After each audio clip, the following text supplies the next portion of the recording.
శ్రోతలకు నమస్కారం. కథాపుస్తకంకి స్వాగతం. ఈరోజు మనం శ్రీమతి తాడేపల్లి రామలక్ష్మి గారు రాసిన పాడవ 8వ స్వరం అనే కథను విందాం. ఈ కథ రవళి హాస్య కథల పోటీలో గెలుపొంది ఈ నెల అంటే ఏప్రిల్ 2, 2026న రవళి మాసపత్రికలో ప్రచురించబడింది. ఇక కథలోకి వెళ్దాం. ప్రణు, నువ్వు నన్ను మా బామ్మలా చూసుకోవాలని నా కల అన్నాడు కౌశల్. ఎవరైనా అమ్మలా చూసుకోవాలనే భార్య కావాలనుకుంటారు. నువ్వేంటి బామ్మంటావు అని అడిగింది ప్రణీత. అంటే మా బామ్మ నన్ను చూసుకున్నట్టు కాదు, మా బామ్మ మా తాతయ్యను చూసుకున్నట్టు నువ్వు నన్ను చూసుకోవాలి అన్నాడు కౌశల్.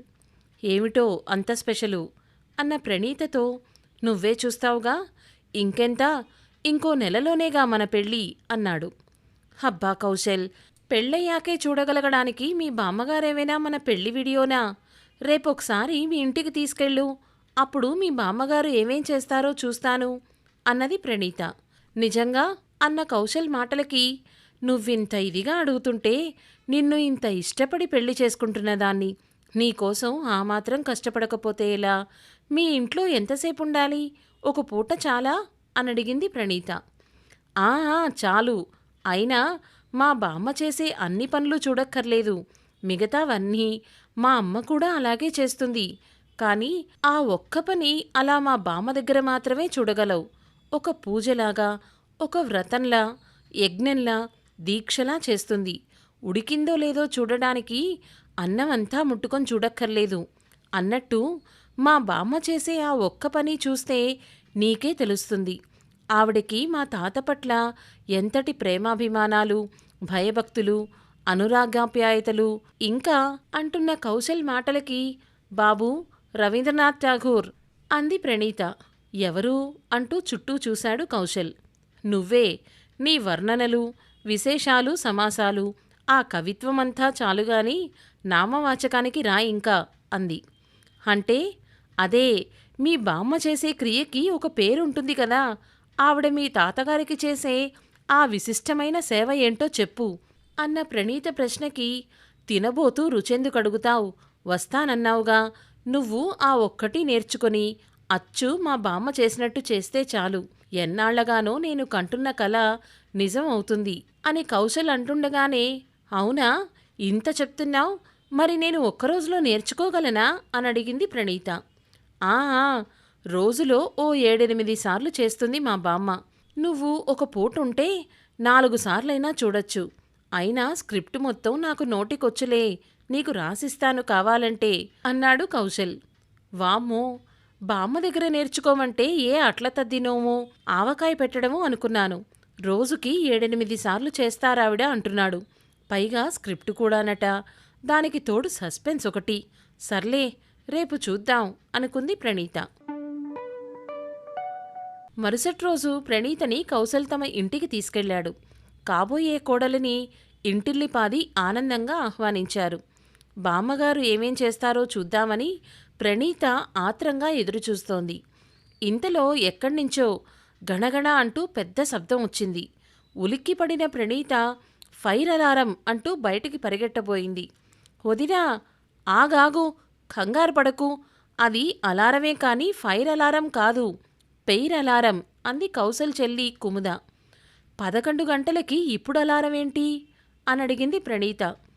చూద్దూ ఉండు అంటూ నర్మగర్భంగా నవ్వుతూ ప్రణీత కళ్ళల్లోకి చూసి కన్నుగీటాడు కౌశల్. తాను ఎప్పుడైనా ప్రేమలేఖ, అదే ప్రేమ మెయిల్ రాసినా దానికి బదులుగా హెడ్ మాస్టర్కి లీవ్ లెటర్ రాసినట్టు రిప్లై ఇచ్చే బుద్ధావతారానికి నలుగురిలో ఇదేం తింగరి వేషాలు అనుకుంది ప్రణీత. ఇంతలో ఒక గదిలో నుండి పడుతూ లేస్తూ, ముక్కుతూ మూలుగుతూ, కాలు నొప్పి వల్ల కుంటుతూ వచ్చింది కౌశల్ బామ్మగారు. చూడనట్లు ప్రణీత వైపు చూసి మళ్లీ కళ్ళెగరేశాడు కౌశల్. ఎక్కడ మళ్లీ కన్నుగీటుతాడో అని గిరుక్కున బామ్మవైపు తల తిప్పింది ప్రణీత.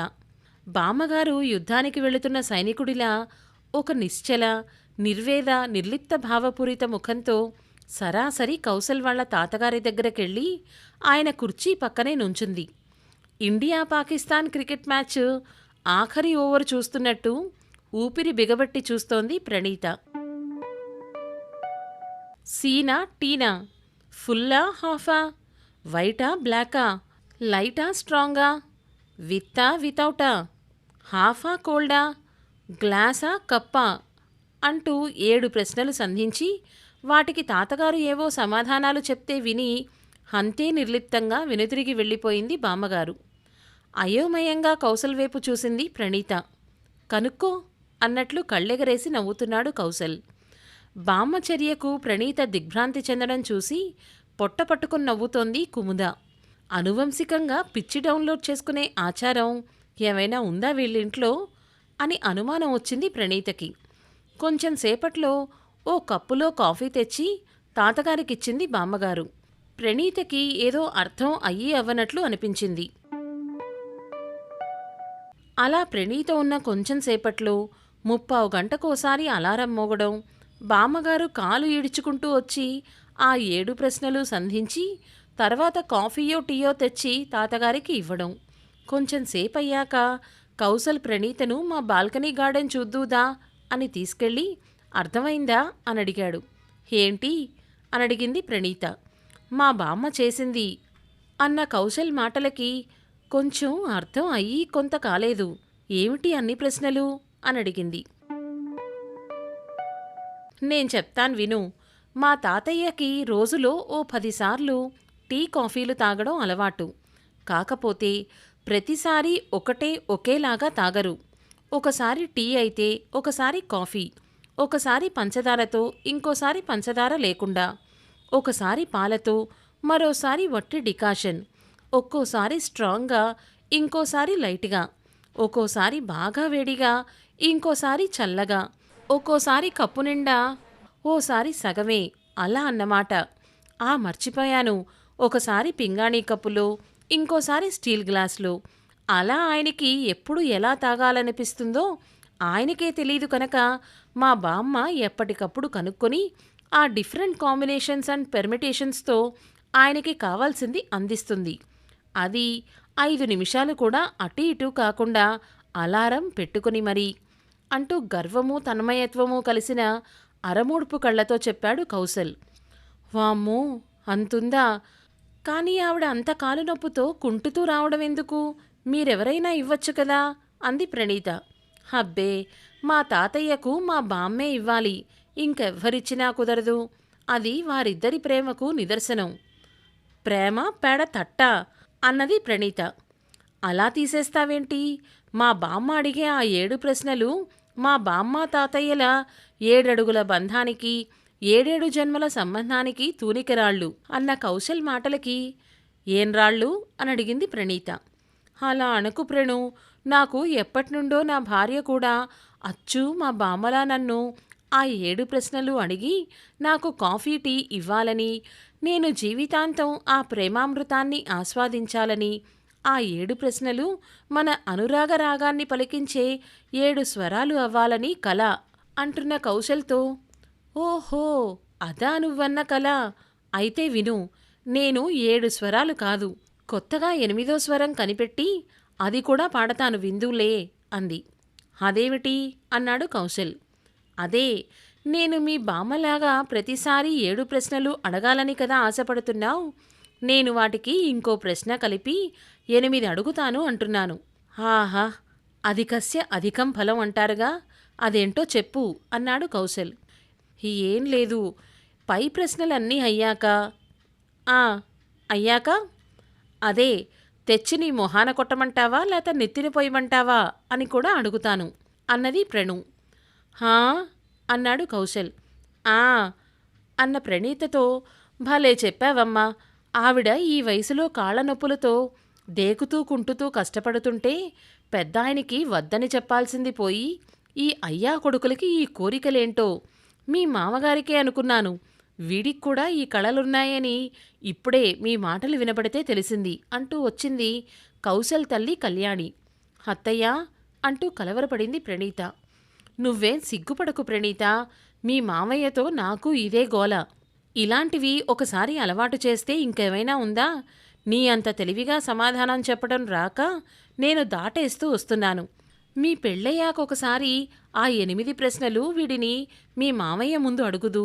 ఓహో, కథని సాగదీస్తే ఇలా అడ్డం తిరిగే అవకాశం ఉందన్నమాట అని మీ మామయ్యకి అర్థమవుతుంది అంది కళ్యాణి.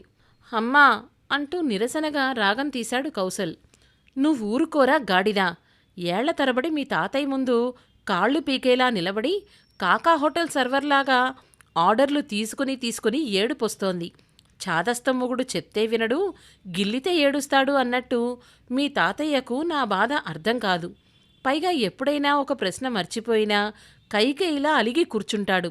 ప్రణీత, ఎంత బాగుందో నీ 8వ స్వరం! మా బంగారు తల్లివి కదూ, దెబ్బకు దయ్యం వదలాలి. మీ తాతయ్య ముందు కూడా అడుగమ్మా వీడిని ఆ 8వ ప్రశ్న అంటూ వచ్చిన బామ్మను చూసి అందరూ అవాక్కయ్యారు. సమాప్తం. ఇదండి కథ.